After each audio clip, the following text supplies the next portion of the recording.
La grande halle. Franck Ferrand sur Europe 1, au cœur de l'histoire. Jusqu'au 4 septembre, la grande halle de la Villette accueille l'exposition James Bond 007, 50 ans de style Bond.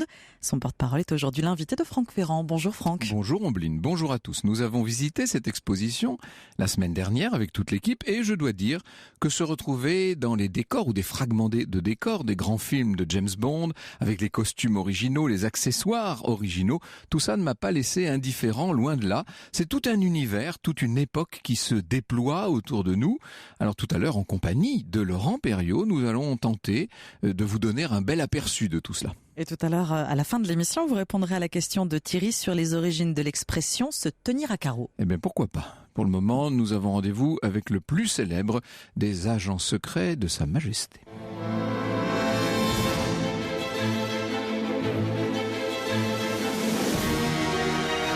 Europe 1, au cœur de l'histoire. Franck Ferrand.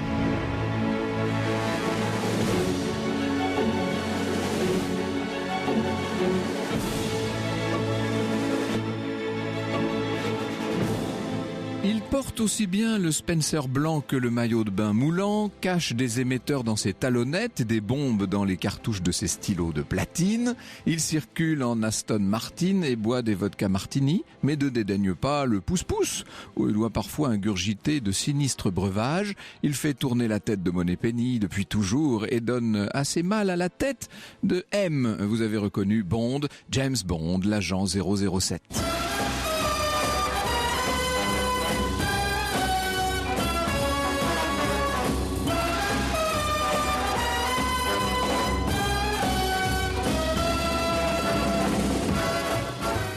Au hasard, le 5e roman de la série de James Bond qui a été publié en 1957 au Royaume-Uni. Notez bien, on est donc c'est toute une série du début des années 50, on y reviendra tout à l'heure. Celui-ci, le 5e, s'appelle Bon baiser de Russie et je lis alors au hasard. Elle saisit le flacon d'huile pour masser le visage. Les pouces de la jeune femme avaient à peine exercé un début de pression dans les orbites aux yeux clos que le téléphone se mit à sonner dans la maison. En un instant, l'homme s'était dressé sur un genou comme un coureur attendant le coup de pistolet. Mais il n'alla pas plus loin, la sonnerie s'arrêta, il y eut le murmure d'une voix. La jeune femme ne put entendre ce que disait cette voix, mais elle avait une intonation servile comme celle de quelqu'un qui reçoit des ordres. La voix s'éteignit, l'un des domestiques apparut à la porte, fit un geste d'appel et rentra dans la maison. Le geste n'était pas achevé, que l'homme nu était déjà en train de courir. La jeune femme guetta l'éclair du dos brun dans l'ouverture de la porte de verre. Il valait mieux qu'il ne la trouvât pas là quand il ressortirait. Elle ne faisait rien sans doute, mais elle aurait pu entendre. Elle se leva, alla en deux enjambées jusqu'à la bordure du ciment et plongea avec grâce dans la piscine. Mieux valait, pour la paix de son esprit, qu'elle ne sût pas qui était l'homme qu'elle venait de masser. Le vrai nom de cet homme était Donovan Grant, dit Red Grant. Mais depuis 10 ans, il était devenu Krasnogranitsky avec le pseudonyme de Granit. Il était chef exécuteur du SMERSH, la section meurtre du MGB, et il était en train de recevoir ses instructions par ligne directe avec Moscou. Ian Fleming nous propose une intrigue dans Bon baiser de Russie, intrigue dans laquelle le service d'espionnage russe, le SMERSH, décide de tuer James Bond. On est bien entendu en pleine guerre froide. Même si les services secrets, les services de renseignement ont toujours existé, on a eu l'occasion de le dire souvent à ce micro, et le Secret Intelligence Service britannique, le MI6 en l'occurrence, existe depuis 1909, la guerre froide est une guerre d'espionnage. C'est essentiel d'en être conscient. On ne se bat plus, ou en tout cas presque plus, sur le terrain des opérations. On se bat par espions interposés partout où on peut en mettre de ces espions. On met sur écoute toutes sortes de personnes. On recueille le plus d'informations possible sur les programmes nucléaires, sur les incidents de frontières essentiels pour cette époque. On essaie de repérer les agents doubles, bien entendu. En 1945, les soviétiques ont une longueur d'avance dans ce domaine. Il faut vous dire que dès 17, ils s'étaient eux dotés d'un service de renseignement, la célèbre police politique, la Tchéka, qui deviendra le KGB doit-on dire semble-t-il, en 1954. Les Américains ont mis sur pied leur propre service de renseignement pendant la Seconde Guerre mondiale, le fameux OSS, et en 1947 est créée la CIA, on dit nous la CIA, ce service de renseignement qui pratique aussi bien la guerre économique que politique d'ailleurs, qui pratique le sabotage, qui soutient un certain nombre de mouvements, de régimes anticommunistes, qui va mettre au pouvoir aussi un certain nombre de personnes, notamment en Amérique du Sud. L'un des premiers terrains d'espionnage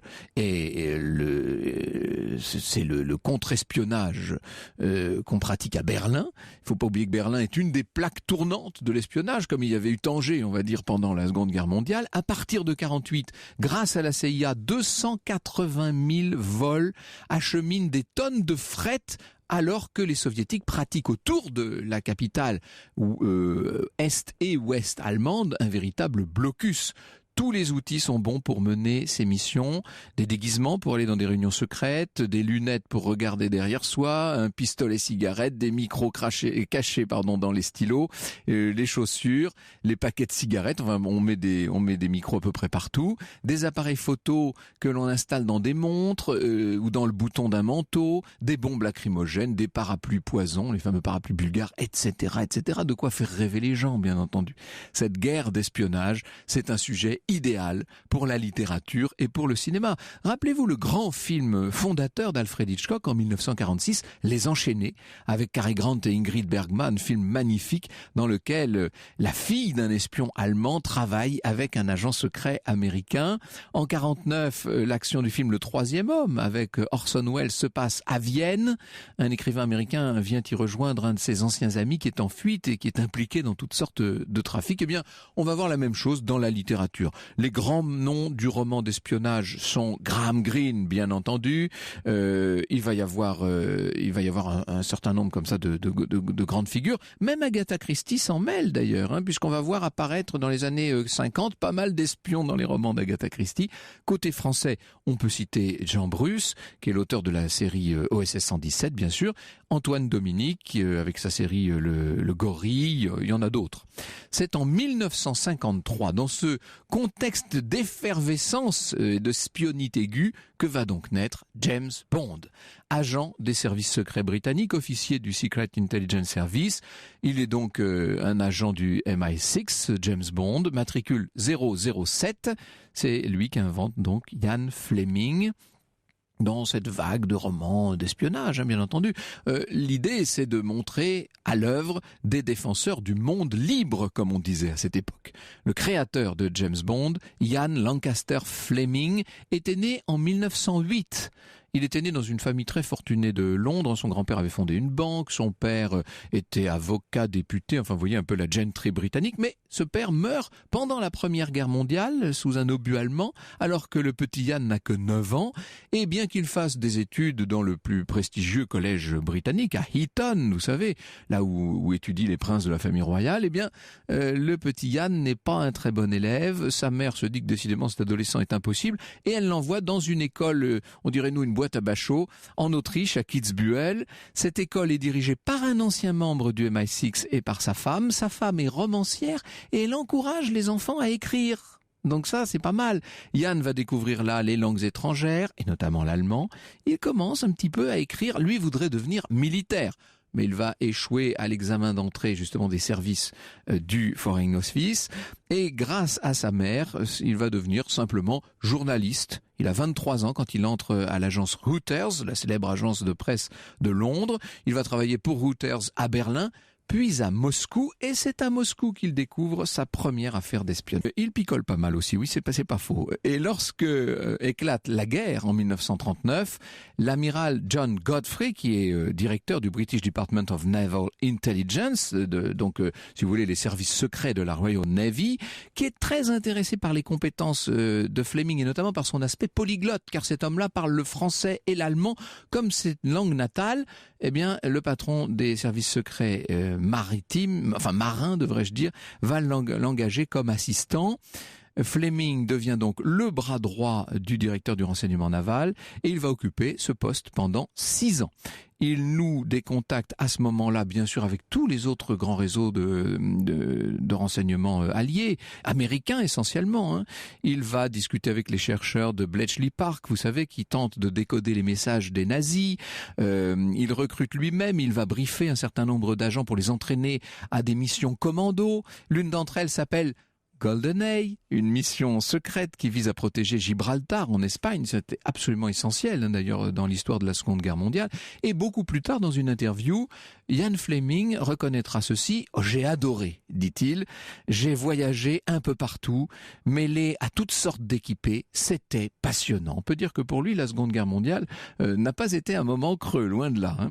Et à la fin de la guerre, il retourne néanmoins à des activités d'écriture, de journalisme. Il devient notamment chef du service étranger d'un groupe de presse britannique.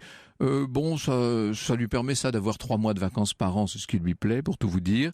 Et du coup, tous les ans, juste après Noël, Fleming part pour la Jamaïque, un pays qu'il a découvert durant la guerre, et il s'installe donc pour la période de l'hiver dans une petite maison baptisée GoldenEye, justement, où le confort est assez rudimentaire, mais enfin il fait beau là-bas. Alors c'est vrai qu'on dit qu'il n'y a pas d'eau chaude et pas de vitres aux fenêtres au début, une petite cuisine, mais enfin bon, c'est un bungalow sous les cocotiers, disons-le. Et c'est là que Ian Fleming écrit son premier James Bond, qui va sortir à Londres en avril 1953, et ça va faire du bruit, c'est Casino Royale. Le nom du héros vient d'un ouvrage, un de ses livres préférés, Oiseau des Antilles, qui avait été écrit par un auteur un peu obscur. Dans ce roman, il est question d'un certain James Bond. Il a repris ce nom-là. Le premier roman, donc, Casino Royale, remporte un certain succès. Il est immédiatement adapté pour la bande dessinée et pour la télévision, qui fait ses tout premiers pas. On est en avril 53, vous imaginez, il n'y a pas beaucoup de postes de télé encore. Pour l'anecdote, Casino Royale ne sera publié en France qu'en 1960 et les patrons de la série noire chez Gallimard refuse le roman. Il sera publié par les éditions Presse Internationale sous le titre « Espions, faites vos jeux » et ensuite il sera publié par épisode dans le magazine Elle. Casino Royale, c'est très autobiographique, somme toute. On a l'impression de lire des épisodes entiers de la vie de Ian Fleming, surtout à l'époque où il était donc dans ses services de renseignement de la marine britannique. La scène de jeu vient d'une anecdote qui lui est lui-même arrivée au Portugal. Fleming s'était rendu au casino d'Estoril, qui était un véritable nid d'espions, encore une plaque tournante là de l'espionnage. Et puis il a joué et il a gagné contre des agents allemands. De nombreux agents secrets que Fleming a rencontrés pendant la guerre ont inspiré le personnage de Bond. C'est très difficile de savoir de qui James Bond est véritablement le fils. Vous savez, on peut trouver des origines de James Bond chez pas mal de célèbres agents. L'amiral John Godfrey, qui était le supérieur de Ian Fleming dans le renseignement naval, a probablement inspiré le personnage de M, le directeur des services secrets britanniques, même si certains personnages pensent que ce personnage serait en vérité la propre mère de Fleming, qui était une bonne femme très sévère, très exigeante et dont on retrouve certains traits dans le comportement de ce mystérieux M.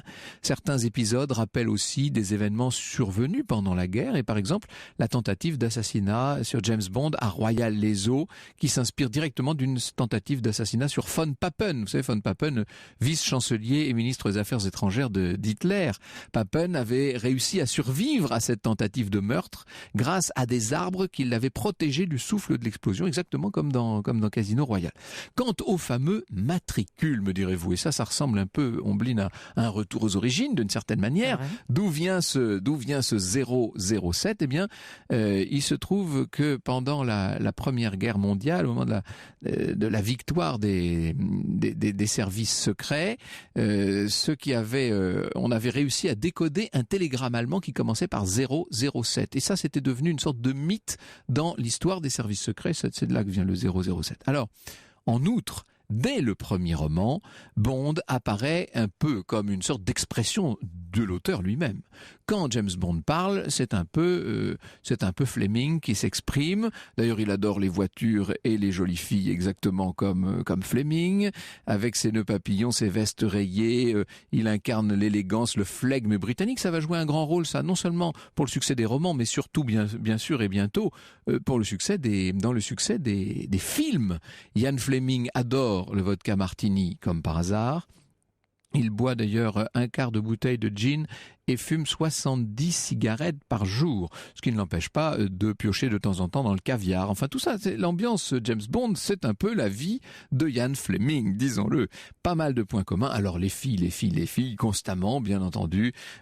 Pas mal de filles, pas mal d'alcool. Comment voulez-vous avec tout ça, avec une telle recette que le produit, que le résultat n'ait pas conquis les foules? Le plus célèbre agent secret au service de Sa Majesté est au cœur de l'histoire, et pour réagir tout au long de l'émission, nous envoyez vos messages et vos questions. Il y a la page Facebook de l'émission, par mail europe1.fr ou via Twitter, celui de Franck Ferrand ou hashtag ACDH. Vous restez avec nous et vous retrouverez Franck Ferrand dans un instant pour continuer de parler de Ian Fleming, auteur à l'imagination très fertile de la fabuleuse saga James Bond. Europe 1, au cœur de l'histoire. Franck Ferrand, 14h, 15h sur Europe 1. Dans le smoking de 007 cet après-midi, dans Au cœur de l'histoire, Franck Ferrand, vous feuilletez les romans de Ian Fleming, les romans de James Bond. Alors, après Casino Royale, ça a tellement bien marché qu'il se dit il va continuer, bien sûr, Ian Fleming. Et tous les hivers, maintenant, il va passer 3 ou 4 mois au soleil, donc à la Jamaïque, dans sa bicoque, qui s'améliore d'ailleurs, de GoldenEye. Et il écrit généralement en 8 semaines un nouveau roman. Et alors il y en a toutes sortes: Vivre et laisser mourir, Moonraker, Les diamants sont éternels, Bon baiser de Russie, James Bond contre Dr No, Goldfinger, Opération Tonnerre, etc., qui sont des succès populaires traduits tout de suite en plusieurs langues. Et dans une interview, Fleming dit: mes romans s'adressent aux adultes mâles au sang chaud et sont à lire au lit, au train ou en avion. Mais c'est un peu ça, ce qu'on appelait les romans de gare. Vous savez que j'appelle les romans de piscine, moi, c'est ces espèces de livres de poche qui finissent par être tout boursouflés à force d'avoir reçu des éclaboussures. Mais bon, en même temps, ça fait passer aux vacances, au bon temps. Le moins qu'on puisse dire, c'est qu'il n'y a généralement pas besoin de se faire des nœuds au cerveau pour lire un James Bond. Et puis surtout, ne l'oublions pas, et c'est important dans une émission comme la nôtre de le souligner, ces livres sont un outil politique. Lorsque le magazine Life demande à John Kennedy en 1961, donc il est président des États-Unis, de donner la liste de ses 10 ouvrages préférés, il classe, on imagine que la liste est passée entre-temps par le FBI et par la CIA, et il classe Bon baiser de Russie en 9e position. D'ailleurs, au cours d'un dîner à la Maison-Blanche, Kennedy demande à Fleming comment on pourrait faire pour se débarrasser de Fidel Castro, qui était le leader communiste cubain qui donnait tant de fil à retordre à l'époque aux États-Unis. Et Fleming répond avec humour que la CIA devrait survoler Cuba et déverser des tracts disant aux Cubaines que les barbes comme celle de Castro retiennent la radioactivité et que ça les rend impuissants. Voilà la réponse de Fleming. Il est devenu un petit peu, grâce à James Bond, un peu l'ambassadeur de ce qu'on appelle à l'époque le monde libre. Et le moyen de propagande essentiel, évidemment beaucoup mieux que le roman et encore mieux que la télévision à l'époque, c'est l'art majeur de ces années 60, c'est le cinéma, bien entendu. En 1961, un producteur canadien pas très connu, Harry Saltzman, on en parlera tout à l'heure, il achète les droits des romans pour les adapter. Les droits sont rachetés, en tout cas en partie, c'est un peu compliqué, par un certain Albert Broccoli, et puis finalement ce sont les deux producteurs qui vont se mettre ensemble, s'associer pour le premier James Bond, avec un budget très limité, d'ailleurs d'$1 million de l'époque. Le réalisateur n'est pas n'importe qui, c'est Terence Young. Broccoli a déjà produit les films de Young. Alors on choisit d'adapter James Bond contre Dr No, qui était paru en 58, parce que ça permettait d'avoir un seul décor. En l'occurrence, ça se passe à la Jamaïque, pas de séquences trop coûteuses, bref, un budget raisonnable. Et ensuite, il faut trouver un acteur. Alors, évidemment, l'acteur qui s'impose, ça paraît tout à fait évident, c'est Cary Grant, bien entendu, qui est par définition le James Bond. Et d'ailleurs, on peut se demander jusqu'à quel point, quand il écrivait ses premiers romans, Ian Fleming ne pensait pas à Cary Grant. Le problème, c'est que Cary Grant, à l'époque, est l'acteur le mieux payé de la planète et qu'il est beaucoup trop cher pour la production. Alors, à lui tout seul, il lui fallait $1 million, donc ça, c'est un petit problème. Donc, on va se tourner vers un inconnu, vers un acteur relativement peu connu, devrais-je dire, pour être plus exact, qui est écossais. Vous me voyez venir, c'est bien sûr Sean Connery, qui ressemble d'ailleurs pas mal au James Bond de la bande dessinée, ça tombait bien. Alors, avec sa partenaire Ursula Andress, bien entendu, elle aussi assez inconnue à l'époque, ils vont crever l'écran. On a pas mal de problèmes sur ce tournage, bien entendu, parce que évidemment, il n'y a pas de gros budget pour Sean Connery. Les costumes viennent de chez un tailleur londonien, bien entendu, qui est le tailleur de Fleming, d'ailleurs, Anthony Sinclair. Pour l'anecdote, Sean Connery aurait préféré un jean et un bomber. Et Terence Young avait conseillé à l'acteur de dormir dans ses costumes pour s'y sentir plus à l'aise. C'est très londonien, ça, somme toute. La garde-robe des autres acteurs est limitée au minimum, et je ne fais pas de jeu de mots en disant ça. La robe de l'actrice Eunice Grayson est une robe trouvée dans une boutique qui a été retouchée par une assistante de plateau. Vous voyez un petit peu, on est loin de ce qui va fleurir par la suite. On va y venir dans un instant. Quant aux tenues d'Ursula Andress, elles ont été tout simplement fabriquées sur place par une couturière de la Jamaïque, et c'est sans doute ce qui va leur donner ce côté extraordinaire et mythique.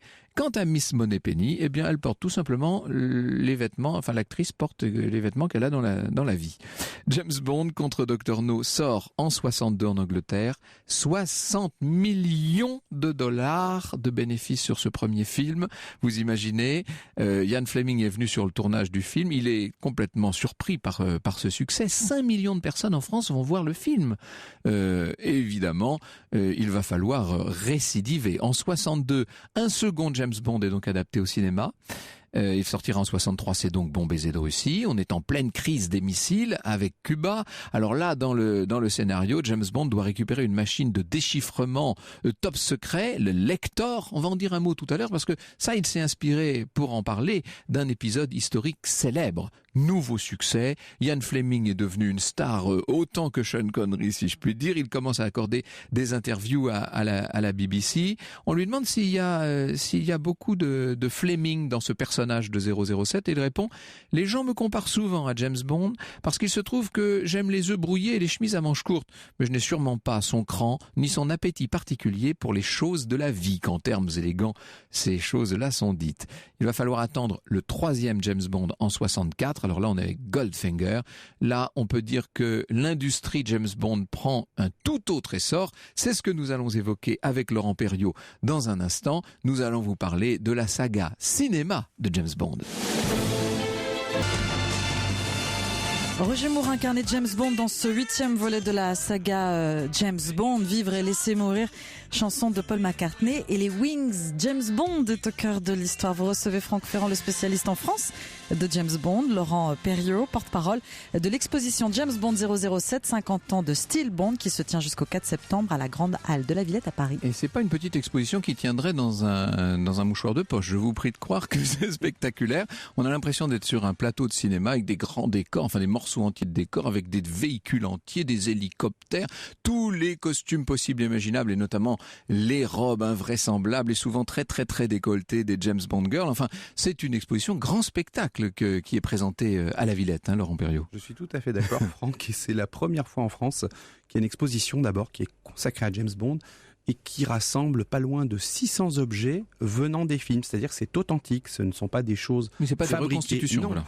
Il y a quelques petits costumes qui ont été refaits parce que contractuellement, dans les années 60, les acteurs pouvaient emporter une partie de leur garde-robe, mais il y a très très peu de pièces et en plus ces pièces ont été recréées sous la supervision des producteurs de James Bond. Donc on peut y aller, il n'y a pas de souci avec ça. Oui, il y a même un petit côté, disons-le, mais je dis ça avec le sourire, mais un petit côté fétichiste, parce que parfois il y a des vitrines, alors on voit les gens se précipiter autour de la vitrine, et qu'est-ce qu'il y a ? Il y a un accessoire en plastique qui est un des pistolets de tournage. Tout à fait, ou le dentier de requin qu'utilisait Richard Kiel dans L'espion qui m'aimait, Moonraker.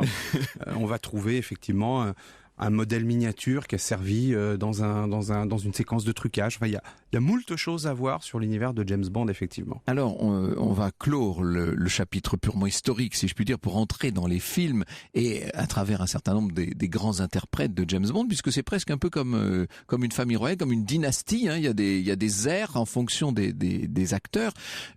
Quelques mots quand même sur ce Ian Fleming, qui a mis beaucoup de lui-même dans James Bond et beaucoup de son expérience dans les services secrets navals, en fait. J'ai envie de vous dire que James Bond est un peu une transposition romancée est fantaisiste et embelli de ce que Ian Fleming a vécu quand il travaillait pour la Marine royale anglaise et les services secrets.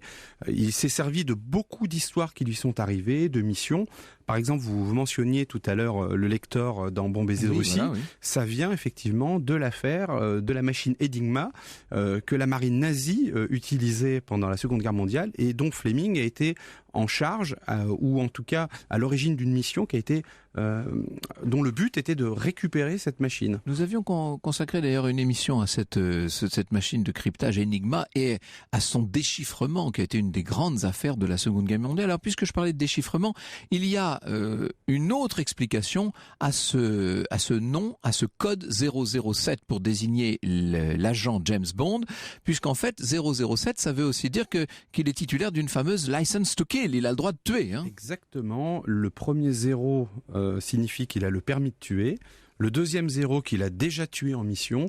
Et le numéro 7 parce qu'il est le 7e agent à avoir ce matricule. Et quant à James Bond, vous l'avez mentionné tout à l'heure, en fait c'est le nom d'un ornithologue qui avait écrit Birds of the West Indies, que effectivement un jour Ian Fleming avait trouvé à la Jamaïque alors qu'il résidait à GoldenEye.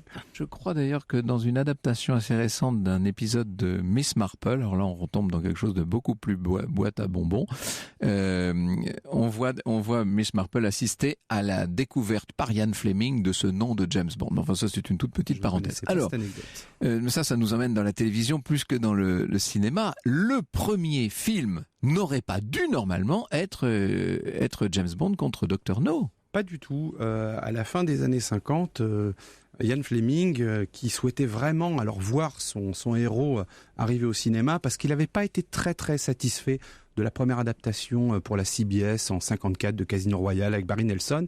Il croyait fortement à un projet ou télé ou cinéma qui aurait dû s'appeler James Bond of the Secret Service et qui en fait est le scénario qui a donné naissance au roman Opération Tonnerre.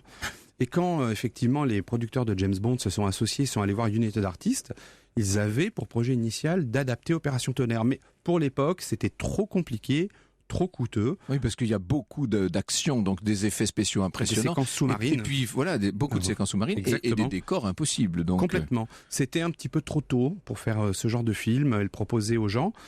Et donc, du coup, ils ont décidé d'utiliser James Bond contre Dr. No. Le plus modeste, on va dire, celui qui se passe dans un même environnement. Casino Royale aurait pu être modeste aussi oui, mais vrai, voilà, ils ont choisi James Bond contre Dr. No, effectivement, comme vous l'avez rappelé tout à l'heure, choisi un acteur quasi inconnu qui avait comme seul fait de guerre notoire d'avoir joué dans une série B Disney qui s'appelait Darby O'Gill et les Farfadets. Mais voilà, Sean Connery a été Ensuite, casté. Il va jouer dans Pas de printemps pour Marnie, de Hitchcock, quelques années après. Mais il n'y avait pas que lui dans les rangs à l'époque. Il y avait déjà un certain Roger Moore. Il y avait Patrick McGowan, il y avait David Niven, il y avait Cary Grant. Les acteurs un petit peu britanniques, et charismatiques de l'époque. Je crois que Sean Connery n'était pas le choix préféré de Ian Fleming, qui n'y croyait pas du tout au début. Et c'est pour ça que Terence Young a décidé de dire, voilà, on va prendre cette pierre brute, on va la polisser, je vais l'amener chez mon tailleur, chez Anthony Sinclair, qui a créé ce fameux style conduit du costume qu'utilise Sean Connery dans les James Bond, et a décidé un petit peu, Terence Young aussi, d'insuffler ce look. Donc le succès de James Bond, il tient bien sûr à la nouveauté qu'étaient ces films, parce que dans les années 50, les films d'espionnage étaient quelque chose de très sombre. Là, on arrivait avec ce côté carte postale. Et puis, le succès, avec ce premier film, bien qu'il ait coûté pas si cher que ça, il vient aussi du génie d'un chef décorateur comme Ken Adam, qui a su pour pas cher, mais avec un peu d'astuce et un sens des perspectives. Il y a des justement des perspectives de Ken Adam dans l'exposition. C'est magnifique. Complètement. On doit ça aussi à l'habillage, le fabuleux générique créé par Maurice Binder où Bond marche dans un canon. Et puis la musique, le James Bond theme. Et le canon qui se remplit de sang, bien exactement. Sûr. Et le James Bond theme créé par Monty Norman, mais réarrangé par John Barry. Alors je disais que le grand tournant, c'est Goldfinger en 1964. Pourquoi ? C'est, je dirais, l'archétype du film de James Bond qui a vraiment établi une reconnaissance, un succès planétaire, l'arrivée des gadgets, de méchants plus vrais que nature, de décors incroyables, de situations de plus en plus périlleuse, et puis de grands spectacles, et finalement ça a eu une incidence sur la pop culture, un peu comme les Beatles. Alors en même temps, c'est le début de toute la grande série des films qu'on connaît, et c'est la fin, si je puis dire, du lien avec la série romanesque, parce que le James Bond, à partir de 65, à partir d'Opération Tonnerre en 65, ça n'est plus vraiment tout à fait le James Bond de Ian Fleming. Ça devient justement l'objet d'un très grand spectacle. Et ce qu'on vient voir quand on va voir un James Bond, c'est un grand spectacle, hein, c'est ça. Complètement. Malgré tout, c'est vrai que les histoires se sont un petit peu distillées au fil du temps, et que les histoires d'Ian Fleming se sont un peu éloignées. Néanmoins, dans tous les films de James Bond, il y a toujours un élément qui vient d'un film de Ian Fleming. Alors, au-delà du titre, il peut y avoir le nom d'un personnage ou une situation. Par exemple, dans Permis de tuer, en 89, avec Timothy Dalton, son ami de la CIA, Felix Leiter, se fait dévorer les jambes par un requin. Ça vient du roman Vivre et laisser mourir de Ian Fleming.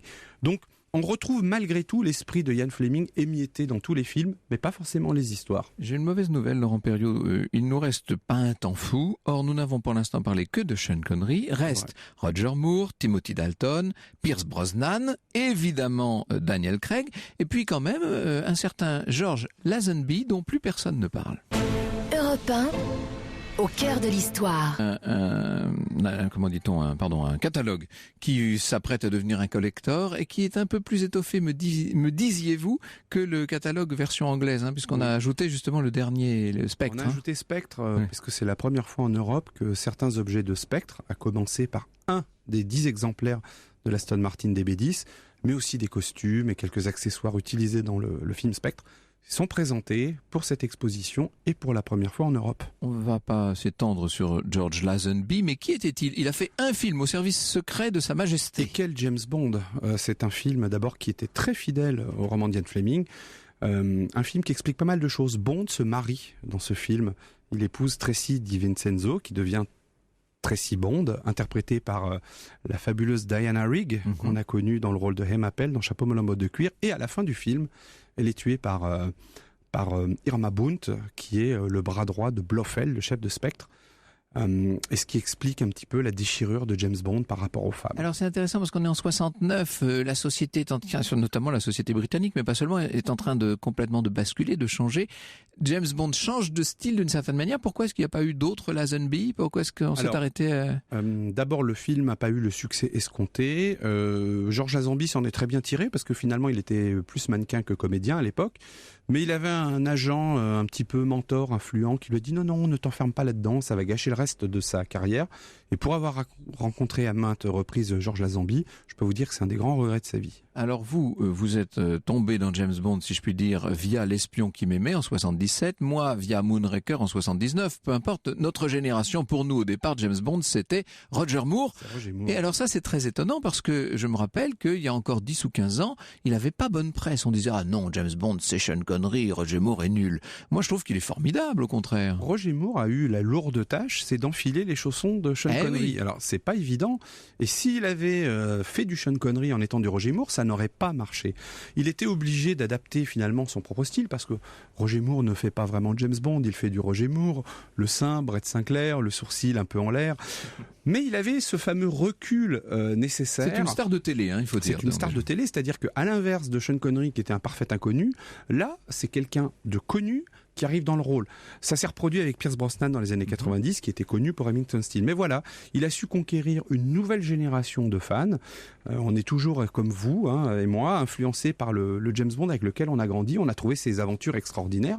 Puis ensuite, on a découvert effectivement ce fameux Sean Connery. Et puis, à une époque où James Bond avait tendance à s'américaniser singulièrement, il nous rend le côté british. C'est-à-dire que là, il y a un portrait de la reine Elisabeth de toutes les 3 images, si je puis dire. On est vraiment dans le film d'espionnage anglais avec Roger Moore. Et ça joue un rôle. C'est un ambassadeur de la Grande-Bretagne incroyable, Roger Moore. Et James Bond plus largement, tout à fait. Alors, il va avoir une grande longévité, lui, puisque on voit Moore jusque dans Dangereusement Vôtre en 1985.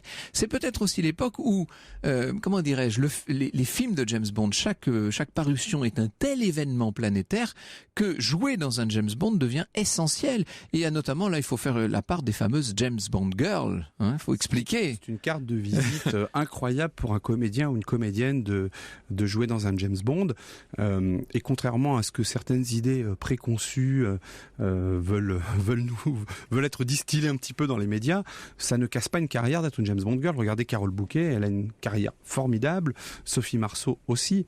Donc c'est souvent une chance d'une exposition internationale que de jouer dans un James Bond. Après, ça dépend de comment on gère l'après. Octopussy a un côté un peu halluciné, ou c'est moi qui avait... Dans quel sens ? Vous ne trouvez pas que le film est un peu... Il est esthétiquement assez particulier, non ? Alors, d'abord, il a une intrigue très compliquée. Très compliquée. On est sur une fin de guerre froide, quelques années avant la chute du mur de Berlin. Certains Russes soviétiques regrettent un peu l'ancien système. Voilà, il y a quand même une trame très compliquée à suivre dans ce film. Mais oui, le côté un petit peu fantasy, ça se passe en Inde. On voyage beaucoup dans ce James Bond, c'est une vraie carte postale. Donc oui, de ce point de vue-là, je peux être d'accord avec vous. Il y a toujours au début du film cette fameuse scène Linky Pit, la scène d'avant-générique, de pré-générique qui est censée vous coller à votre dossier. Vous êtes scotché à votre fauteuil. C'est une bande-annonce à elle-même, cette séquence. On met vraiment énormément de moyens. Moitié du budget du film dans les 3 premières minutes. Non, mais en tout cas, je peux vous dire qu'effectivement, à chaque fois, il faut que ça ait un impact sur le spectateur pour vous dire attention, on y va, on y est, vous allez être collé à votre siège et ce qui va suivre après le générique, ça va être formidable.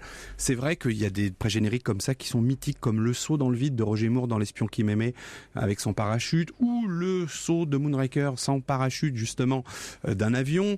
Mais on peut pas tous les citer, mais je pense qu'à chaque fois c'est un renouvellement, une réinvention, et il faut essayer de faire plus fort que la fois précédente. Tuer n'est pas joué et permis de tuer. 87-89, un nouveau James Bond, cette fois c'est Timothy Dalton. Timothy Dalton, qui est un James Bond entre guillemets accidentel, alors un accident heureux, mais c'est Pierce Brosnan qui a été engagé pour succéder à Roger Moore en 86. Il a d'ailleurs fait ses bouts d'essai, signé son contrat, commencé à tourner le film, mais il avait encore une clause de contrat sur Remington Steele, et suite à la médiatisation en étant le nouveau James Bond, ils ont réussi à re-signer une saison et ils n'ont pas voulu le lâcher. Donc excite Pierce Brosnan, et Timothy Dalton, qui avait déjà été repéré plus jeune, finalement a été engagé pour faire ces 2 films de James Bond. Alors on a pu croire à une époque, au tournant des années 90, que James Bond allait perdre un petit peu sa spécificité. La section Q n'était plus si présente, si je puis dire. Les personnages voyaient un petit peu s'atténuer leur spécificité. Et puis surtout, on perdait les gadgets qui quand même avaient fait la célébrité du personnage dans les années 60. En fait, je vais vous dire, James Bond, on va parler un peu de géopolitique, mais il a toujours les adversaires de son époque. Dans les années 60, sous fond de guerre froide, Bond a principalement combattu le Spectre, Blofeld ou ses sbires. Puis dans les années 70... donc là, c'est quand même l'Union soviétique qui est visée derrière. Oui, bien entendu, mais elle est sous-jacente. Dans les années 70, Bond va plutôt avoir pour adversaire des savants fous, des mégalos. On va recréer le monde avec une race génétiquement parfaite, avec beaucoup de gadgets à cette époque-là. Puis à la fin des années 80, le mur de Berlin tombe. Alors, fini les savants fous, fini c'est la fin d'une certaine génération d'espions, il faut le dire. Fait. Mais alors voilà, ça veut dire quoi ? Ça veut dire qu'il n'y a plus de James Bond, que c'est une relique de la guerre froide.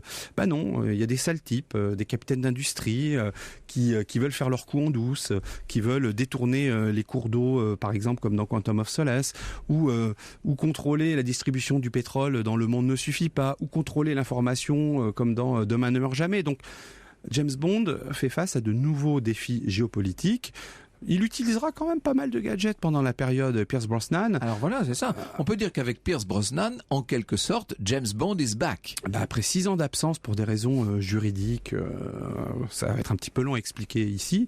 Et puis après le peu de succès finalement de l'ère Timothy Dalton, Oui, oui. ce qui est pas On n'y très croyait plus trop, faut le dire. oui, les mais choses, c'est pas très légitime parce que je trouve que Timothy Dalton a eu au moins cet effet positif sur la série de vouloir se recentrer sur l'esprit d'Ian Fleming. Et si on regarde notamment Permis de tuer aujourd'hui, son interprétation, c'est un peu un blueprint de ce qu'est le James Bond de Daniel Craig aujourd'hui. Un James Bond plus sombre, plus dur, plus froid authentique et plus humain aussi. Oui, voilà, c'est ça. Donc voilà, oui, ensuite, Pierce Brosnan a relancé dans les années 90, là pour le coup, de façon brillante la série, jusqu'en 2002, avec l'utilisation de beaucoup d'ingrédients, à la fois issus des années 60, à la fois issus des années 70, tout en apportant sa propre humanité au personnage et avec des situations qui correspondent à l'époque. Et qui décide de l'incarnation du célèbre 007? Alors écoutez, je dis toujours d'abord qu'ils ont été 6 à ce jour, interpréter James Bond. Ça fait finalement moins de personnes que d'astronautes qui sont allés sur la Lune. Oui. En général, ce sont évidemment les producteurs de James Bond, Eon Production, donc Cubby Broccoli par le passé et maintenant Barbara, sa fille et son beau-fils Michael Wilson. Et puis bien sûr, le studio associé United Artists, qui est aujourd'hui MGM, qui est aujourd'hui contrôlé par Sony. Je trouve que c'était très intéressant ce que vous nous dites, ce reflet de la société en quelque sorte, James Bond ayant à chaque fois les ennemis de son époque. Ce qui est intéressant aussi, c'est de voir à quel point la psychologie même de James Bond reflète un peu les préoccupations du moment. C'est vrai qu'avec Timothy Dalton dans les années, à la fin des années 80, on est encore dans un James Bond qui, qui peut se permettre d'être insouciant, d'être complètement, intégralement à sa tâche et à sa mission. Avec Pierce Brosnan, on est dans un James Bond qui est frénétiquement dans la lutte contre les grands dangers, notamment ces arsenaux énormes, ces arsenaux nucléaires qui peuvent tomber entre les mains de n'importe qui. Et puis, alors à notre époque, avec Casino Royale en 2006, Quantum of Solace 2008, Skyfall 2012, et puis là, l'année dernière, Spectre, nous arrivons à une période d'introspection en quelque sorte, un petit peu de décadence, il faut bien le dire. On a l'impression que Daniel Craig est effectivement beaucoup plus sombre et beaucoup plus fragile que tous ses prédécesseurs. C'est juste, mais ça tient aussi à une volonté des producteurs. Vous aura peut-être pas échappé que l'arrivée de Daniel Craig correspond à un reboot du personnage, puisque Casino Royale est finalement sa première mission officielle, puisque c'est dans le pré-générique qu'il revient à la source. Voilà, qu'il va acquérir son permis de tuer. Vous savez, ce pré-générique d'ailleurs qui est en noir et blanc, pour la première fois dans un James Bond. Et c'est une réinvention du personnage qu'on transpose à notre époque, mais qui emprunte là pour le coup beaucoup à l'esprit d'Ian Fleming, avec cet ancien militaire en quelque sorte, qui est une espèce de Pierre mal dégrossi, et qui va au fur et à mesure et au fil des films se polisser pour se retrouver avec, au fur et à mesure aussi des films, les éléments iconiques qui ont fait le James Bond qu'on a aimé tous les films d'avant. L'Aston Martin, le smoking, les gadgets, pour nous amener jusqu'à Spectre, qui est une sorte de classicisme bondien réinventé et réadapté aux années 2000. Avec, et ça c'est le génie des Britanniques, presque mieux encore que les Américains, cette capacité à jouer avec les archétypes. On a des personnages qui sont très célèbres et qui sont tellement célèbres qu'on peut carrément les transformer. Je pense à M, par exemple, qui devient une dame quand même. Alors, effectivement, Stella Remington, dans les années 90, était le chef du MI5. Oui. Le MI6, ce sont les services secrets extérieurs. Le MI5, c'est l'intérieur. Et en 95, quand Pierce Brosnan est arrivé dans le rôle dans GoldenEye, effectivement, M a été une femme pour la première fois, interprétée par Judi Dench, qui ne manque pas de dire à James Bond « J'aurai moins d'égard pour vous que mon illustre prédécesseur ». Alors que c'est pas vrai, ça, on verra que c'est pas si vrai. Mais ça change quand même tout. Et ne parlons pas de Q, qui maintenant est une espèce de petit génie, là encore, c'est... Bah voilà, Q, l'acteur original Desmond Llewellyn qui a joué dans tant de films de James Bond, est mort en 99. Il y avait un côté tellement flegmatique comme ça, oui. Auquel on avait adjoint R, interprété par John Cleese, qui gagne le grade de Q dans Meurt un autre jour en 2002, mais voilà, avec le long hiatus entre la période Pierce Brosnan et Daniel Craig et la réinvention du personnage. Tout le casting a été revu, je dirais, à la nouveauté, sauf M, qui est toujours là. D'ailleurs, c'est quelque chose que je n'ai jamais réussi à me faire expliquer des producteurs de James Bond. J'ai dit, écoutez, c'est formidable, mais pourquoi avoir gardé cette femme qui interprète le nouveau M, alors que James Bond était déjà là. C'est bon, écoutez, c'est pas grave, c'est la magie du cinéma. C'est une actrice tellement formidable, Judi Dench, que c'était parfait. Alors on a assisté à cette chose absolument incroyable en 2012, au moment de l'inauguration des Jeux Olympiques de Londres, la reine d'Angleterre en personne, la vraie, qui joue dans une sorte de mini-épisode de James Bond et qui monte avec lui en hélicoptère. Exactement, ça a été une opération de com assez extraordinaire pour la Grande-Bretagne et pour les Jeux Olympiques. Ça a été aussi une belle opération de com pour la famille royale, mais aussi pour James Bond. Et ça prouve qu'effectivement, 50 ans après, le lien Alors on voit entre Daniel Craig qui entre dans le vrai bureau de la reine à Buckingham. Qui vient l'escorter. Hello, mam. Est-ce qu'on peut y aller et tout? Elle part avec ses petits chiens, ses corgis. Exactement. Ils prennent un hélicoptère ou un avion, je ne me souviens plus, et ils sautent tous les deux en parachute au-dessus d'un des stades. C'est assez extraordinaire comme petit clip. On a beaucoup lu la dernière fois là quand est sorti Spectre l'année dernière dans la bouche de Daniel Craig des propos d'ailleurs pas toujours très aimables et en disant c'est fini, ne comptez plus sur moi, il n'y aura pas de 5e James Bond à mon nom. Qu'est-ce que vous en pensez, vous? Je pense que ce sont des propos pris sur le vif, sans doute sortis de leur contexte, après une grande lassitude. Vous savez, quand on passe 8-9 mois à tourner un James Bond et qu'on se tape 6 mois de promo derrière, on peut être assez là au bout d'un moment. Je voudrais juste quand même dire à tous ces gens-là que Daniel Craig est le premier acteur de James Bond à être producteur associé d'un film de James Bond. Parce que ça, personne ne le mentionne. Donc, contractuellement, il est censé en faire un prochain, c'est une option. Je vous fiche mon billet qui sera le prochain James Bond. Merci beaucoup Laurent Perriot. Je rappelle à nos auditeurs que l'exposition de James Bond est à la Grande Halle de la Villette jusqu'au 4 septembre.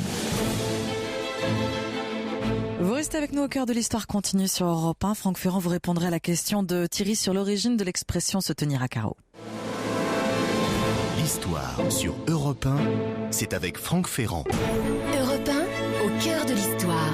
Retour aux origines. Et via la page Facebook de l'émission, Thierry vous demande, Franck Ferrand, quelle est l'origine de l'expression se tenir à carreau? C'est une origine de joueur de cartes, figurez-vous. Ça provient du dicton « Qui se garde à carreau n'est jamais capot ». On est à la fin du 19e siècle. Autrement dit, si vous surveillez votre jeu, vos atouts, vous restez sur vos gardes. Alors de quels carreaux parle-t-on? Sans doute des carreaux d'arbalète, Parce qu'il faut vous dire que dans le monde des cartes, autrefois, le cœur représentait la cavalerie, le pique l'infanterie, le trèfle sans doute tout ce qui relevait de l'intendance et puis le carreau représentait l'artillerie. On peut donc penser que se tenir à carreau, c'était tout simplement se tenir hors de portée de l'arbalète.